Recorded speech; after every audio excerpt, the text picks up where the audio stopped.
പാറ തുറന്ന് ഗുഹകൾ നിർമ്മിച്ച് വീടുകൾ നിർമ്മിച്ചേക്കണേട്ടാ.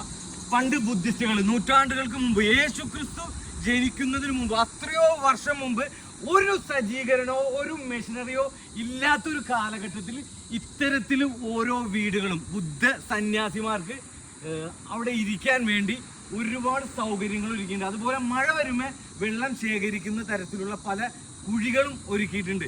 ഇത് വരുന്നത് പൂനെ റൂട്ടിലാണ്, ഗോവ പൂനെ റൂട്ടിൽ. അതായത് നമ്മുടെ ബോംബെ എത്തുന്നതിന് 180-170 കിലോമീറ്റർ മുമ്പ് ഹൈവേന്ന് നോക്കിക്കഴിഞ്ഞാൽ ഈ പാറ തുറന്ന് ഇങ്ങനെയുണ്ട്. നമ്മൾ അത്ഭുതപ്പെടുത്തും എന്ന് പറഞ്ഞാൽ അത്ഭുതപ്പെടുത്തുട്ടോ. കാരണം ഇത്ര ഇതായിട്ട് പാറ തുറന്ന് അന്നത്തെ കാലത്ത് ഉണ്ടാക്കാന്ന് പറഞ്ഞാൽ വല്ലാത്തൊരു സംഭവമാണ്. അത് മാത്രമല്ല കേട്ടാ, അവരുടെ കുറെ എഴുത്തുകൾ, ലിപികൾ, ശില്പങ്ങളൊക്കെ നമുക്ക് ഇവിടെ വന്നു കഴിഞ്ഞാൽ കാണാൻ പറ്റും. ഒരിക്കലൊക്കെ നിങ്ങൾ ഇതിലെ പോകുകയാണെങ്കിൽ എന്തായാലും മഹാരാഷ്ട്രയിലാണ്, ഇതൊന്നും വന്ന് കാണണം കേട്ടോ. ഇതൊക്കെ കാണുന്ന നോക്കട്ടോ, ഇതൊക്കെ ഫുള്ളായിട്ട് പാറ തുറന്ന് വെച്ചേക്കണോ.